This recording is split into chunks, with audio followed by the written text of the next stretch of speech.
Salut Jean-Pierre, pourquoi tu ne t'es pas habillé pour la Noël? Salut Hélène, je croyais que tu sais très bien mon point de vue sur ces genres de célébration. Mais oui, cependant la Noël est la célébration de la naissance de Jésus.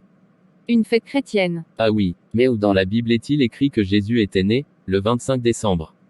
Les vrais chrétiens ne s'attachent pas aux traditions de ce monde. Et spécialement quand elles sont fondées sur des mensonges, ou basées sur des idées diaboliques. C'est pourquoi, les vrais chrétiens examinent l'histoire de chaque célébration avant de les embrasser, même si elles ressemblent à des idées chrétiennes ou bibliques. Par exemple, la Noël, c'est une belle fête, n'est-ce pas? Mais saviez-vous que la Noël a son origine à des idées diaboliques et païennes? Le solstice d'hiver, dieu du soleil ou de lumière, que les Romains célébraient chaque 25 décembre. En effet, puis que la Bible n'a pas mentionné une date précise pour la naissance de Jésus, plusieurs dates ont été proposées. Parmi lesquelles, le 6 janvier, le 25 mars, le 10 avril, jusqu'à ce que vers le 330 ou 354, l'empereur Constantin décida de fixer la date de Noël au 25 décembre, une date qui coïncide à la célébration du solstice d'hiver. Célébrer la Noël, c'est comme célébrer un mensonge et se faire croire que c'est la vérité. L'amour, le Saint-Valentin. Mais souvenez-vous, quand vous donnez du chocolat et des fleurs chaque 14 février à ceux que vous aimez, ne pense pas que vous célébrez l'amour vraiment.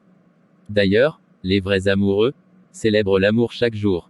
Tristement, la fête de Saint-Valentin a son origine dans l'Église catholique, qui ont tendance d'associer leurs idoles à des choses courantes afin que tout le monde célèbre aveuglement.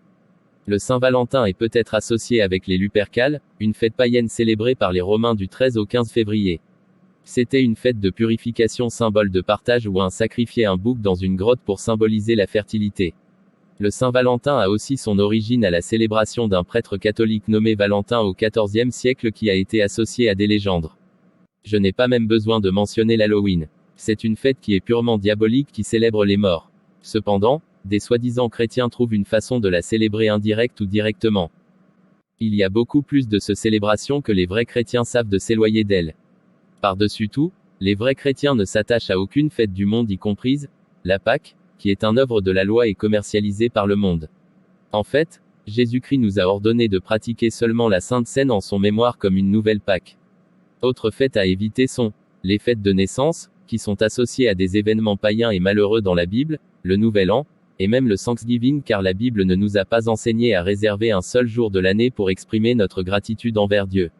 En général, les vrais chrétiens s'éloignent des traditions païennes, car Jésus a dit dans Marc 7 le verset 7, « C'est en vain qu'ils m'honorent, en donnant des préceptes qui sont des commandements d'hommes. » Si vous apprenez la vérité aujourd'hui mais que vous avez du mal à quitter ces fables, vous devez savoir que Jésus nous a encouragés de ne pas s'attacher à les choses qui sont dans le monde, dans 1 Jean 2 verset 15. N'aimez point le monde, ni les choses qui sont dans le monde. Si quelqu'un aime le monde, l'amour du Père n'est point en lui.